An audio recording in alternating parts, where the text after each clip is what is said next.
thank you so much for taking out the time. We understand this must be such a busy time of the campaign. It is, Harjot, but it's an honor to speak with you as always, my friend. We've met a number of times over the course of this campaign, and I said I'd do it, and I keep my promises. So it's great to be with you. We appreciate that.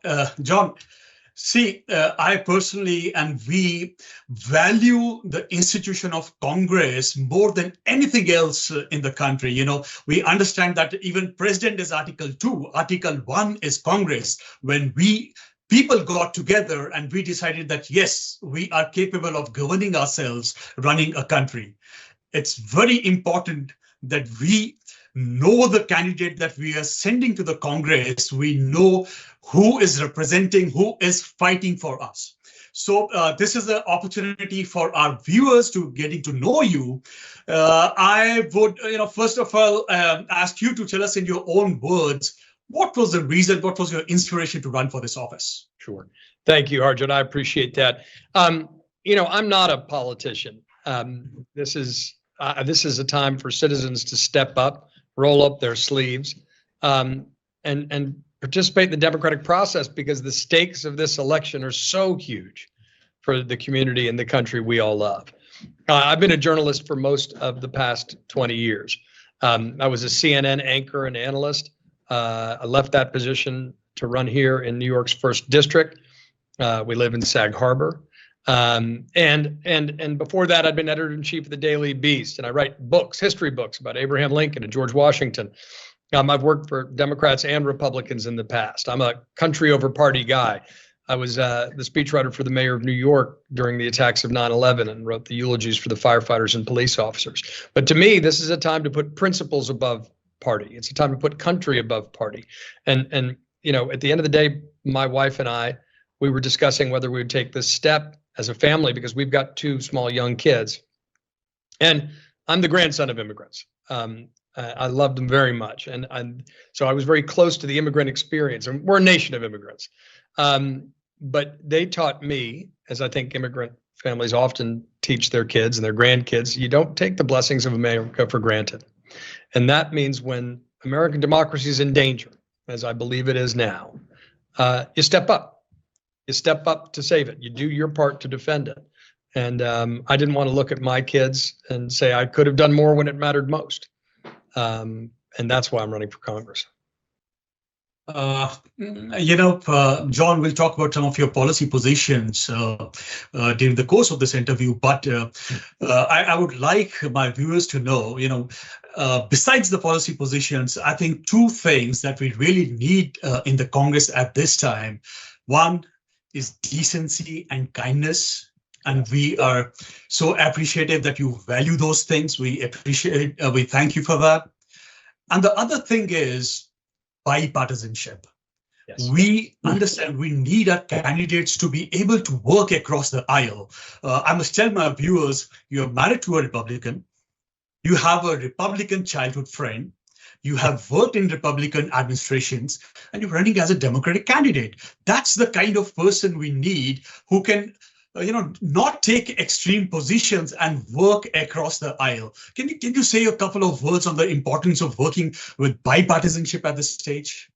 I can and I will, and it's an honor to do so, because it's what I deeply believe and what I've always believed. That's how democracy works. Mm-hmm. You go back to the earliest days of our democratic republic, and we are all imperfect people trying to form a more perfect union. But the U.S. Constitution is formed on constructive compromise. It's reasoning together. Citizens reasoning together using a common set of facts that didn't used to need to be said, but now it does, unfortunately, to reason together to figure out how to solve the common problems we face. And no one's got a monopoly on the truth. No party's got a monopoly on good people or good ideas. I'm married to a Republican, as you say. But I do feel that, at this particular point in our history, that the Democratic Party is the party that believes in bipartisanship and building a Big Tent. In the first 2 years of the Biden administration, over 300 pieces of bipartisan legislation got passed, including the CHIPS Act, reshoring essential manufacturing, technology planning for the future, infrastructure bills, big things. And that go to the heart of what I think the number one theme of my campaign is, which is rebuild the middle of our politics, rebuild the middle of our economy, because those two things go together. I've studied how democracies derail. This is something the founding fathers like George Washington warned about. I wrote a book called Washington's Farewell about his warning to future generations. And the number one danger is hyperpartisanship, what we would call hyperpartisanship, what they called faction. That's how democracies get taken offline. And so that's what we need to, I've been warning against it for a long time in my writings and my books and in my commentary on CNN and other places. But this is a time to step up and actually not talk, but do something. This is a time where citizens all need to step up, because you cannot overstate the consequences of this election for the trajectory of the 21st century. And we got to give people hope that we can build something better on the other side of this toxic tribalism. That means working together. I'm a centrist. My first book was a history of centrist leaders in American politics. I think a lot of people shy away from that label, particularly in polarized times. I think we need a strong and vital center in our politics. That's the kind of change I believe in, what I hope to represent in Congress, because I think that's where most folks are. I think we need to stand up against illiberalism on the far left or the far right, wherever it comes from. Be consistent. Put your principles above political parties. Put your country above party, and then we'll heal our divides. We'll get to reason together again, because we are a great country. But we need to reassert that everyone needs to vote. We need to vote together to bring our country together. And that's why I've been committed from the beginning to build a broad, bipartisan, patriotic coalition to defend American democracy. That's what we can do here in the 1st District. If we win here, we'll have ripple effects across the country. John, we appreciate that. We thank you for this rhetoric. John, our viewers are mostly immigrants. Yes. We say it's a nation of immigrants, but for some time, with some messages coming out of some campaigns, people, there are concerns that there has been an uncontrolled number of people coming into the country from a southern border, particularly. I would address that later. The first thing I would like you to ask is this. People were very disheartened. I must tell you, around 2018, 2019, we heard some statements from President Donald Trump and some people from his party, which were, essentially saying there was some race being true Americans and others, in spite of being born in this country, still being outsiders. When you hear that kind of rhetoric, I think you need to understand it with a sense of historic perspective, but also take it on face value. We are a nation of immigrants, uniquely. The United States of America has the distinction of being the first nation in the history of the world founded on an idea and not a tribal identity. That means we're open to anyone who comes here willingly and wants to subscribe to our ideals and works together. Now, that aperture has opened over time. It's hard for us to appreciate today, for example, that in the founding era, the fact that English and French and Germans could live together in the same country seemed crazy. Right? Differences that we barely recognize today, because those countries had been fighting each other for centuries. You had Catholics and Protestants living together. That seemed crazy. And yet, as our country has grown and welcomed in successive waves of immigration, we no longer recognize those differences. We lump them into terms like Christian or white, whatever that means, because the term white itself has been malleable over time. My grandparents came here just over a century ago, and they faced a degree of discrimination. They were Greek immigrants. We don't remember it, but the Irish, the Italian, the Greek immigrants faced discrimination from previous waves of immigrants who came here. They were considered, there was suspicion about whether their stock, their culture could assimilate and make Americans. And over time, we grow, we evolve, we get better because of immigrants. Why? Because immigrants renew our faith. Vast majority of new businesses, for example, are started by new immigrants. Immigration is our greatest renewable resource. And so when we see these periodic attempts to demonize the most recent waves of immigrants, that's why I say we got to view it with historic perspective. because it's happened to every wave of immigration. And that should create a little bit of humility and wisdom and perspective, some pattern recognition around what that impulse is. I think that what we're seeing today is not a great deal different than past nativist movements we've seen. And even George Washington warned against what he called the impostratures of pretended patriotism, which is to say people who say, I'm more American than you. He said, that's the least American thing you can do. Now, I also think that not everybody who wants to make sure that we have a functioning border is motivated by bigoted impulses. I think that's an incorrect thing to say. I hear a lot from recent immigrants who say, look, my family worked hard to come in the right way, and this system is broken right now. That's a fair point. Part of my reason for feeling a sense of urgency at getting comprehensive immigration reform is because we're cutting ourselves off from the greatest renewable resource, which is immigration. We need an immigration system that works. And as a down payment, I'm fine with front-loading border security. And but we really need to, comprehensive, and I'll get into that. But let's talk about the border security piece, because there's border security, there's DACA, there's the economic benefits. There was a lot of understandable frustration with the migrant crisis that has come to our state, and people were rightfully frustrated by that. They're frustrated at seeing undocumented workers, undercutting, legal workers who, it creates an unfair competition playing field, right? It creates a sense of civic disorder. My opponent and the Republicans, Democrats say we want comprehensive immigration reform. Republicans say, no, we want standalone border security. Democrats say, okay, fine. And that's because they're holding up aid to Ukraine, Taiwan, and Israel as a result. Democrats negotiated with a conservative Oklahoma senator named James Lankford to come up with what the Wall Street Journal said was the toughest border security bill anyone had ever seen. It would have added 1,500 border agents. It was endorsed by the Border Patrol Agents Association. It would have stopped the policy known as catch and release.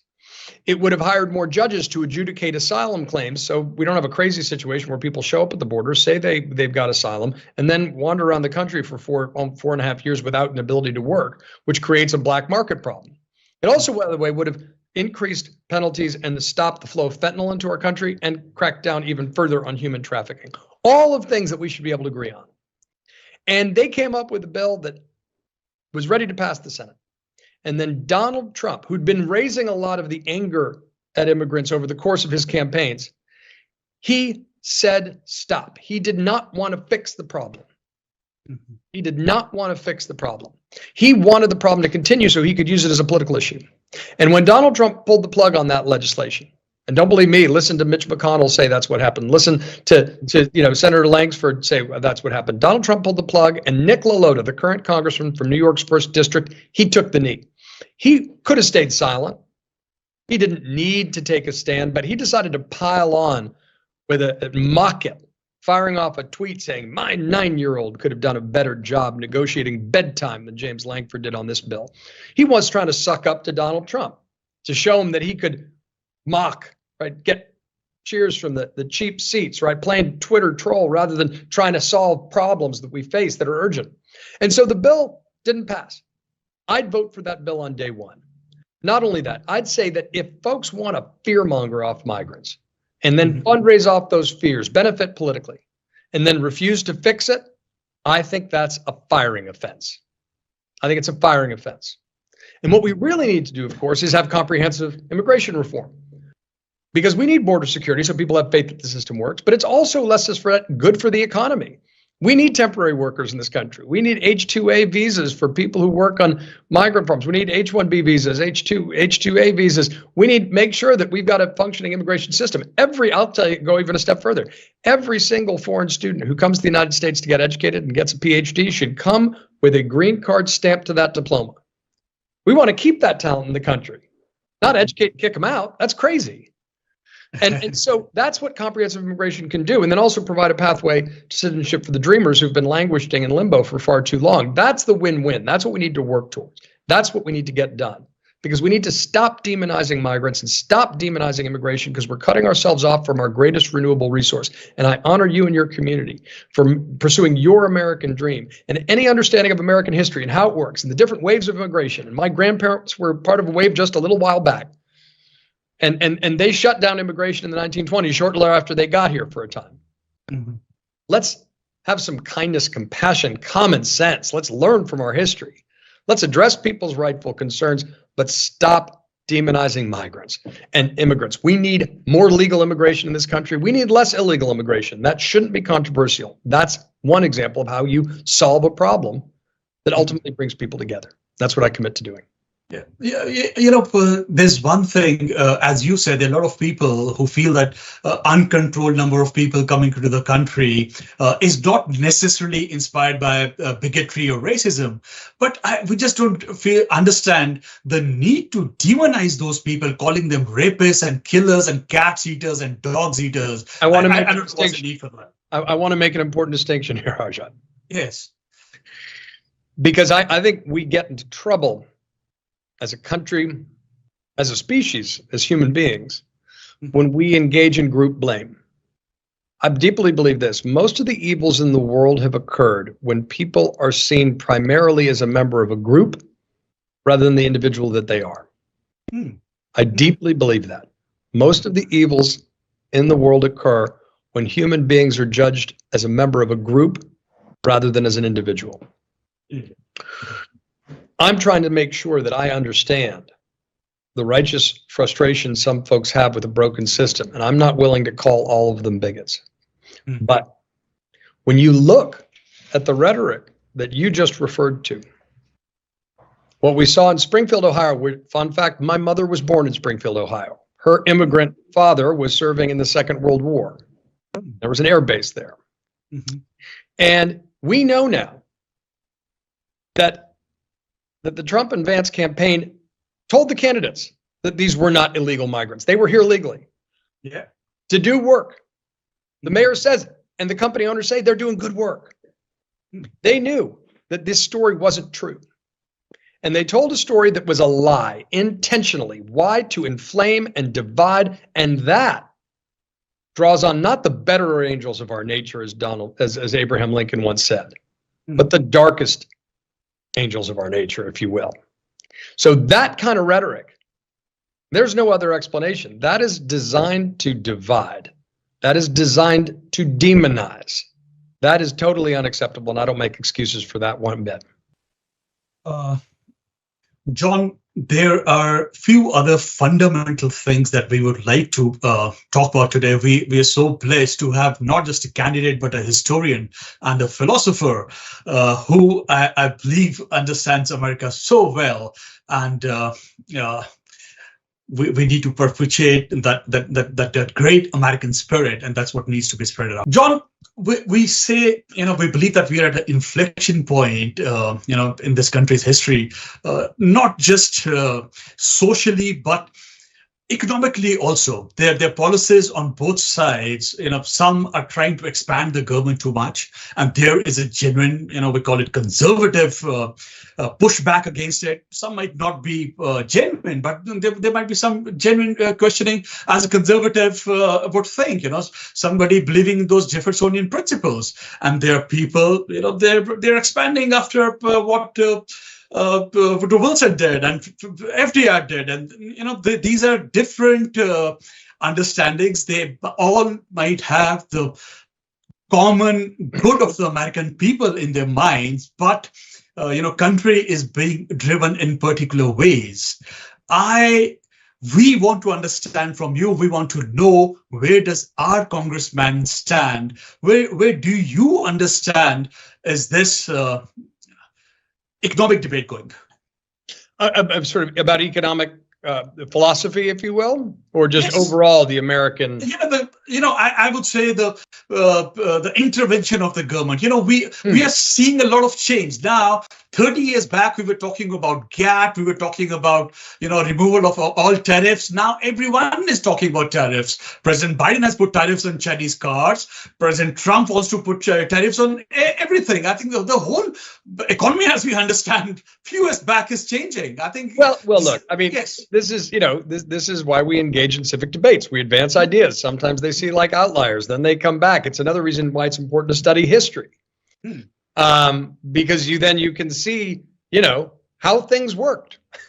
And the thing about tariffs is they often, especially in a global trading environment, they often end up increasing costs and have an inflationary effect on the goods and services that people buy in the United States. Now, there is a case to be made for targeted tariffs, particularly against hostile foreign powers, mostly because we don't want to be dependent on them. Now, it cuts both ways, right? So, George Washington used to talk a lot about the importance of commercial relations with all, political dependence on none.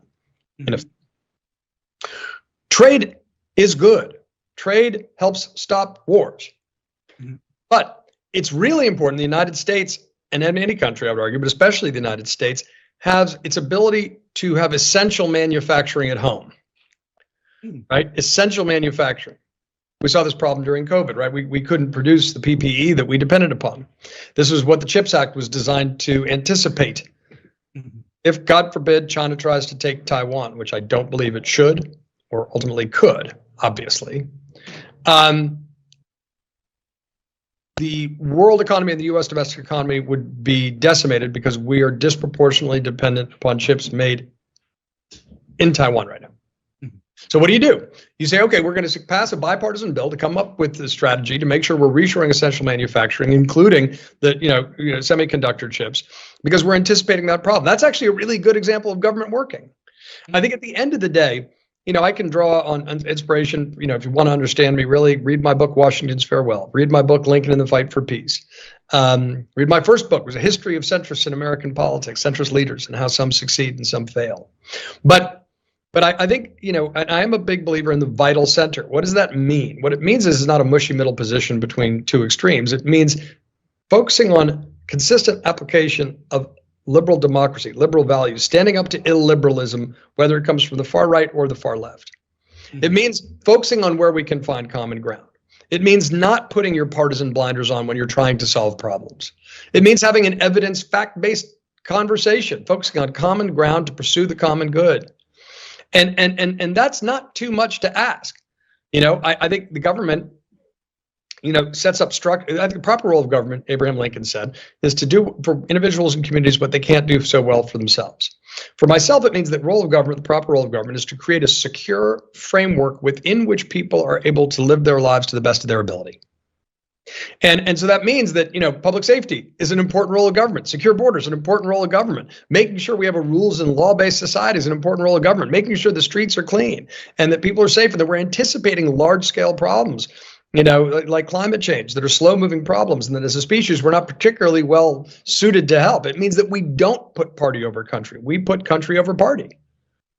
And that has a certain clarity. I think people get tied up in knots trying to figure out how to contort their position to excuse something that they would find inexcusable if it came from a member of the opposite political party. If a Democratic president tried to overturn an election on the back of a lie that led to an attack on the Capitol, I would be the first one condemning that person. It would be a no-brainer. And I know that most Republicans would do the same, but they're only doing it in this context. They would do it to a Democrat, but not to a Republican. I think that's a dereliction of duty. That's putting party over principle. It's the wrong thing to do. And so I think we need to take a hard line on that, but do it in a way that says the opportunity of this election is to build a broad bipartisan coalition to defend our democracy. That's the right way to think about this. And that's this opportunity in our country. I think that's an exciting opportunity if we meet this test. Everyone's got to get out and vote this time. You can't sit this one out. This is an election that is going to determine not just country, but century and world your families will live in. And it's particularly acute for immigrant families. I mean, I was so struck by one of the images coming out of the two conventions, put side by side. One was a sign sea of signs saying USA out of the Democratic convention. The other was a sea of signs in the Republican convention that said mass deportations now. Got a presidential candidate who's talking about bloody mass deportations, armed mass deportations. That's not the America we know. That's not the America we want to live in.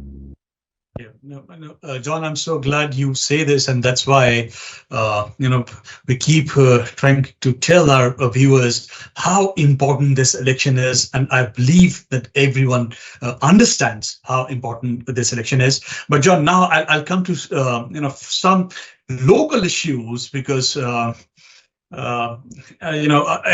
elections are local, right? They always say that. You have always talked about building the middle class and protecting the middle class in New York, at least on the island.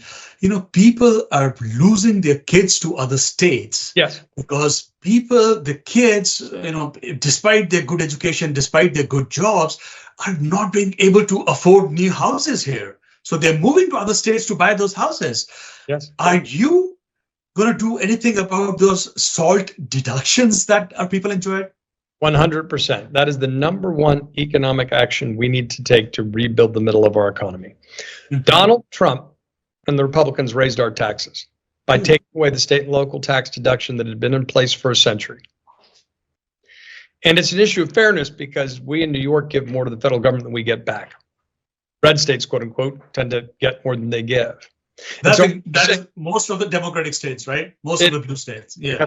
So when you're talking to folks about the stakes of this election, maybe they say, well, I don't like politics. I just really want to focus on making money for my family.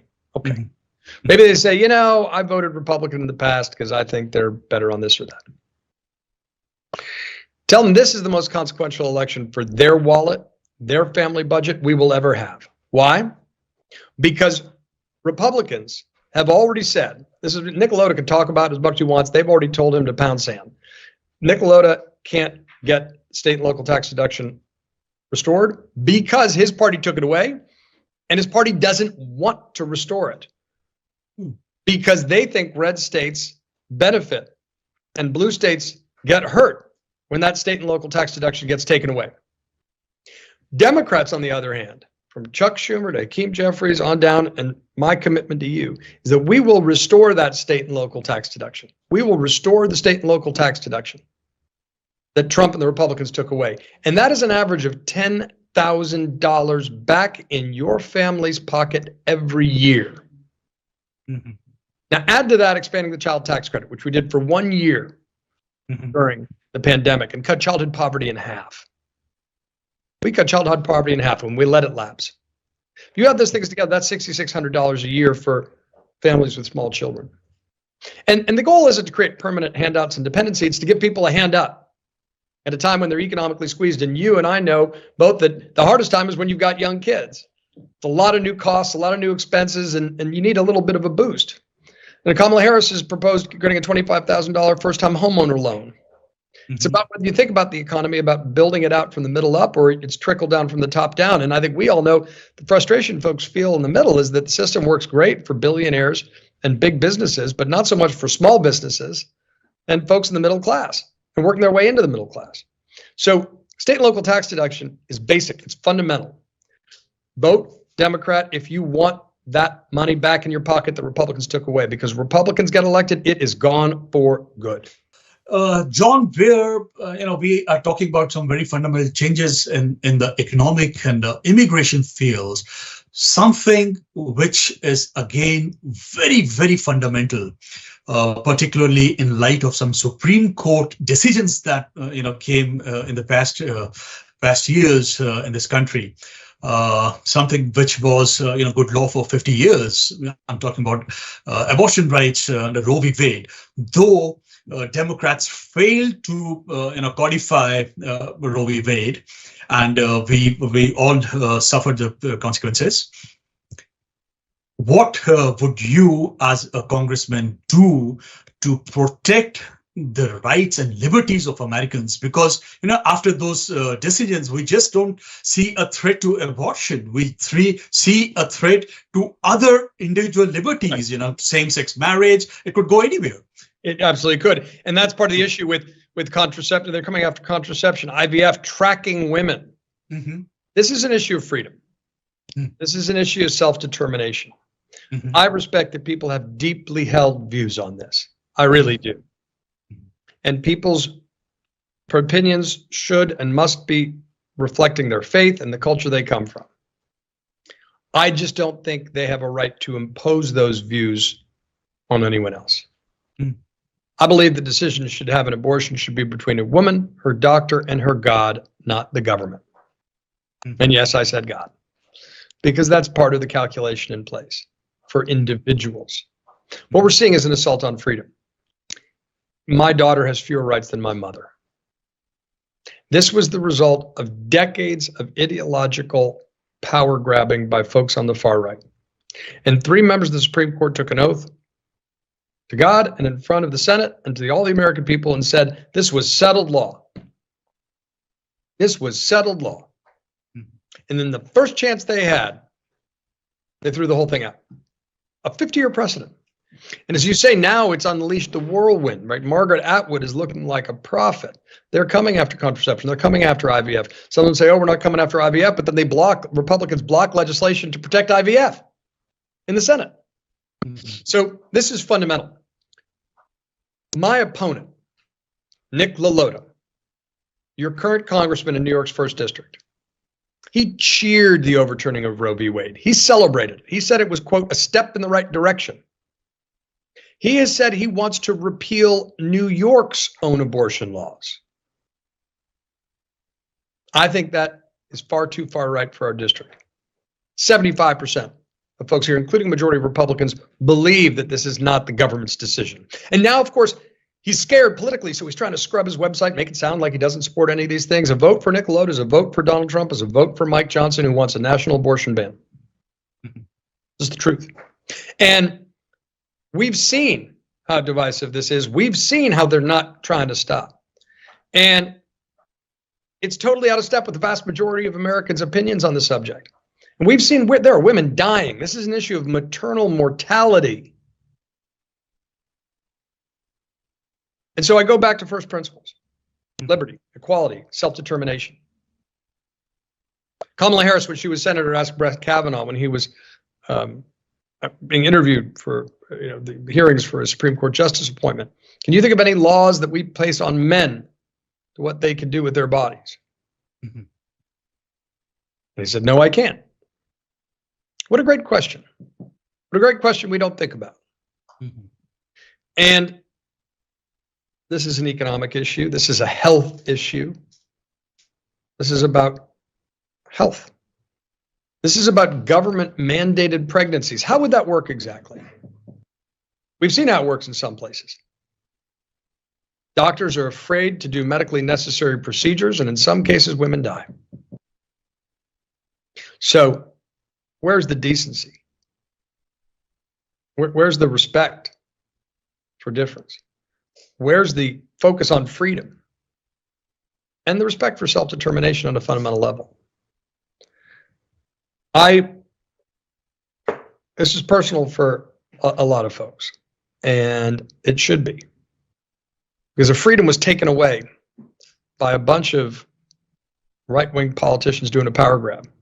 And I'd oppose the same kind of ideological power grab if it came from the far left, but this doesn't apply.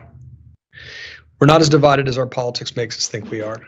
We just need to have the courage and guts to have representatives who reflect that. As a member of Congress, you can vote for things like the Women's Health Protection Act, which would codify Roe.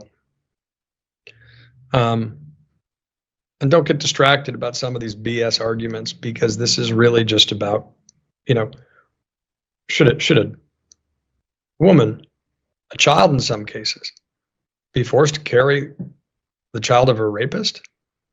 I mean, where's the decency? Where's the kindness? Where's the compassion? You talked about kindness earlier. And I know this is our last segment, so I'd like to end on this. One of my political heroes is Abraham Lincoln. One of the things I love about Abraham Lincoln is how globally renowned he was, both for his decision in the midst of a civil war to end slavery here in the United States, but also his commitment, which he never got to enact, to reach out and try to reunite the nation after a civil war. We forget now that he helped save American democracy at a time when people were trying to hijack it and impose their own narrow vision, and said they would ruin the country if they could not rule it. What I like most about Abraham Lincoln, aside the fact that he's one of the best writers who's ever been president, and obviously all his accomplishments, is that he reminds us that character is the most important quality in a president or any elected official or any individual. And especially in the case of Lincoln, what I love most is that he reminds us that kindness is consistent with effective leadership. Kindness is consistent with effective leadership. That's what we're trying to codify with laws regarding equal rights, civil rights, standing up to hate crimes. We're imperfect people trying to form a more perfect union. But we need to remember that kindness is consistent with effective leadership. We need to remember that character counts. We need to apply principles above partisan politics. The opportunities of this election shouldn't be underestimated. We're a great country and we will do great things together. The consequences if we don't vote this time cannot be overstated. This will not be a country that has decided to honor its best principles, its hopes. And that's my hope, is that we all work together, 100% turnout, especially from our communities, to step up and to say, we're going to move forward together. The way forward is together. John, I am so glad, and you articulated that so well. It is so important to understand this. There are other issues. We need a sense of security from gun attacks. We are a coastal region. We wanted to talk about climate as well. The time does not permit, but quickly. I can speak quickly on those two things if you'd like. Is there anything you propose to give us a sense of security from this gun insecurity that we feel in this country? Look, we need to depolarize. We're not as divided as our politics sometimes make it seem. Mm-hmm. More than 80% of Americans support common sense violent background checks. Just see if someone's got a violent history before they buy a weapon of war. Mm-hmm. We've got a Second Amendment in this country, but we don't have to tolerate school shootings or mass shootings, weapons of war being treated as normal. Ronald Reagan used to say, we need guns for hunting, fishing, self-defense, but you don't need a weapon of war to do it, when he was arguing for the assault weapons ban back in the day. Mm-hmm. My opponent, current one-term Congressman Nick LaLota, has said we ought to lower the age to buy AR-15s. Lower the age to buy AR-15s. That's not common sense. We need to work together to close violent history background check loopholes. We need to make sure there are red flag laws, so people who are mentally unwell can't get their hands on weapons of war. We need to get illegal guns off the street, working with law enforcement. Just like we need to work with law enforcement to get gangs and drugs off our streets. We need to come together to combat climate change, because coastal erosion doesn't give a darn what political party you belong to. But there are a lot of politicians who greenwash that, and they say, oh, yeah, I care about the environment. But then they go back to Washington and they vote to gut the provisions that have been put in place to help us combat climate change. $2.6 billion to stop coastal erosion. I think we should make it tax deductible for families and small businesses to make their own properties more resilient in the face of climate change, flooding, and coastal erosion. To me, that's just common sense. We need to work towards using Brookhaven National Labs and Stony Brook. Think about the nexus between these two things to create the next clean energy technology revolution right here on Long Island. That's the kind of thing I'm thinking about. That's the kind of thing that should be driving us. Focusing on solutions, not just problems, but also not getting distracted by people in election season pretending they're moderate and then voting for Donald Trump and doing whatever he says. Let's do something better. Let's turn the page. Let's move forward together as we can. We're not as divided as we seem, but we have to win this election to show that. John, in the last 30 seconds, yes, why should we vote for you rather than your opponent? Because I am genuinely committed to rebuilding the middle, to focusing on rebuilding middle politics and the middle of our economy, the middle class, because I am an independent voice for you. I'm not going to be there fighting for D or R. I'm fighting for you. My opponent has already shown he will do whatever Donald Trump says. If that means sacrificing border security, that means saying we should repeal New York's own abortion laws. He is far too far right for the district. I'm a person who's a historian, a journalist. I've worked for Democrats and Republicans. I'm married to a Republican. I believe and show that we can work together. My opponent is a person who's been basically a professional politician with patronage jobs before he reached this term in Congress. And he made the decision to be the first purple district representative he's bragged to endorse Donald Trump. There's nothing moderate or common sense about it. So vote for me. I'm honored to have your vote. Let's move forward together. John, thank you so much for your time today. We wish you all the very best for your campaign. Thank you.